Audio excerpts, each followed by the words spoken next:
The Eisenhower Memorial Tunnel, about 60 miles west of Denver on Interstate 70, sits at 11,013 feet at the east portal and 11,158 feet at the west portal. The tunnel traverses through the Continental Divide at an average elevation of 11,112 feet. When initially opened in the 1970s, the tunnel was not only the highest vehicle tunnel in the US, but it was also the highest in the world. This facility lies entirely within the Arapaho National Forest and is divided by two counties, Clear Creek County at the east portal and Summit County at the west portal. The tunnel and the Continental Divide also separates two watersheds, the Clear Creek Watershed on the east and the Straight Creek Watershed to the west. And it's these unusual elements that make the Eisenhower Tunnel projects one of the most ambitious undertakings of Colorado's history. So join me as we discover the highest vehicle tunnel in America. I'm your host Ryan Socash, and you're watching It's History. Before the construction of the tunnels and Interstate 70, vehicles crossed the Continental Divide by driving over Loveland Pass, 11,922 feet on Highway 6, a winding, two-lane highway that could take more than an hour to navigate.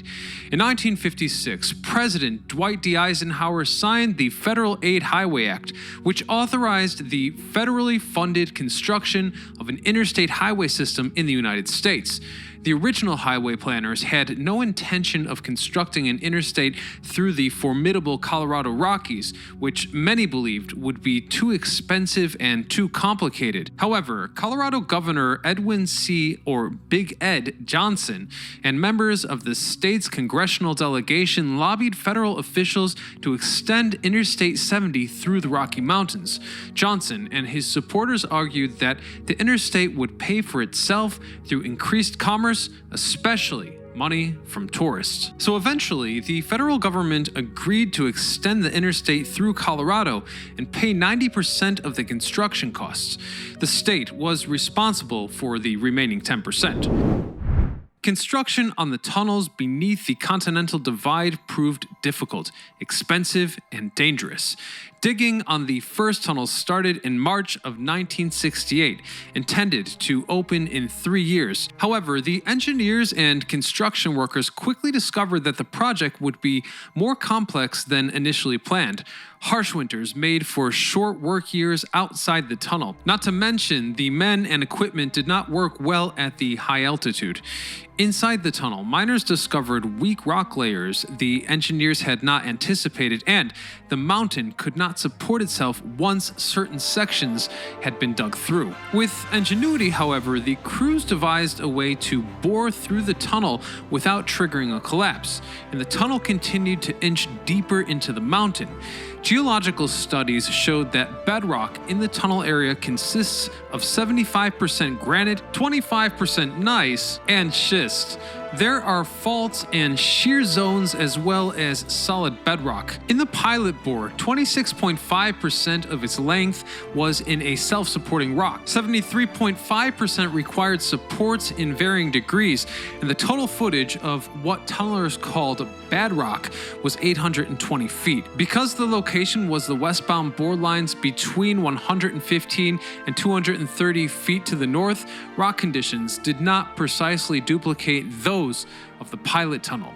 The westbound tunnel generally runs east and west and curves midway into the mountain. The twin tunnel's second or eastbound bore was later constructed in a more or less straight line. Center line to center line, the twin tunnels are 115 feet apart at the east ventilation building entrance, 120 at the west ventilation building entrance, and some 230 feet at the widest point of separation under the mountain. Now, in addition to the grueling conditions of construction, there were also some very unusual events that unfolded.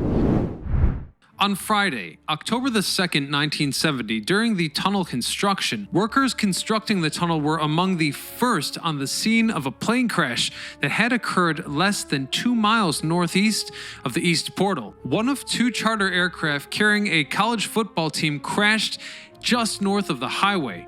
Of the 40 passengers and crew on board, only 9 survived. The team was on its way to a game. The plane carrying the team's starters departed Denver and traveled a poorly planned scenic route. The other plane, carrying reserve players, followed the original path and landed safely. Among the project's large workforce, Janet Bonnema deserves special attention. You see, the Colorado Highway Department mistakenly hired her, a highway engineer with a degree from the University of Colorado, because they believed they were hiring a well-qualified Mr. Bonnema. Anyhow, when Miss Bonnema arrived on the job, she was not allowed to enter the tunnels, even though it was her job to do so as an engineering technician. She was kept outside the tunnels and at a desk because construction workers believed having a woman in the tunnels would jinx the worksite. This taboo concern was so widely accepted that on the day Bonnema finally entered the tunnels, surrounded by reporters, most of the work crew actually walked out of the tunnel, some of whom never returned to their job. The majority of the staff, however, returned to work the next day, and Miss Bonnema continued to work in the tunnels, often dressed in loosely fitting coveralls so no one could tell her identity. Apparently, many tunnel workers opposed women working on the site, stating a superstition that having females on site was terrible luck. As it turns out, Miss Bonnema was encouraged by an equity law recently passed in the state, so she filed a lawsuit against the Colorado Department of Transportation and actually won. After 5 years of construction, the first tunnel opened for highway traffic on March 8, 1973. The eastbound tunnel opened for traffic 6 years later, on December 21st, 1979.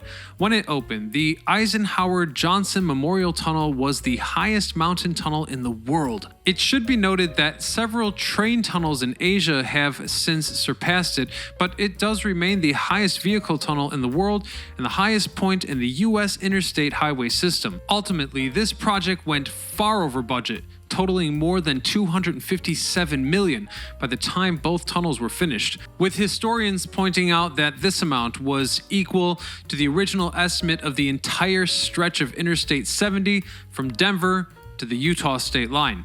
More than 1,000 men and women worked 6 days a week, year-round, to complete the tunnels. Despite safety precautions, 3 people lost their lives constructing the first bore of the tunnel and 4 on the second. Many others suffered amputations, surgeries, and various other work-related injuries. However, compared to the roadways of the past, the tunnels themselves are phenomenally safe. Not a single death in 40 years of operation. This is partly because the facility and its staff are evolving to keep pace with increased traffic demand and vehicle risks. For example, the tunnels have their own war room, where staff monitors toxic gas and car exhausts, like carbon monoxide, which is crucial as these gases can accumulate quickly within a tunnel. Therefore, tunnel air is circulated through ducts stashed above the road. These ducts are nearly as tall and wide as the road itself. On opening day, a ceremony was held inside the tunnel's east portal in freezing conditions with occasional flurries. Members of the Eisenhower family had been invited but did not attend. Governor Love called the tunnel, quote, a tremendous accomplishment for Colorado. But you'll never believe what happened to the first person who drove through the tunnel. You see, they received a summons for trespassing. The historic moment occurred in late 1972 when a driver who had been drinking decided that he, not Governor Love, should have the honor of being the first person to drive through the tunnel. So he zoomed past a sign that prohibited traffic and then passed through a foot deep of mining muck or mud. When he emerged, his car was covered in silt. The judge dismissed the charge because the signs prohibiting traffic at the tunnel entrance weren't adequate. Now, from the outside, face to face, the ventilation buildings stand at a distance of 8,941 feet from one another.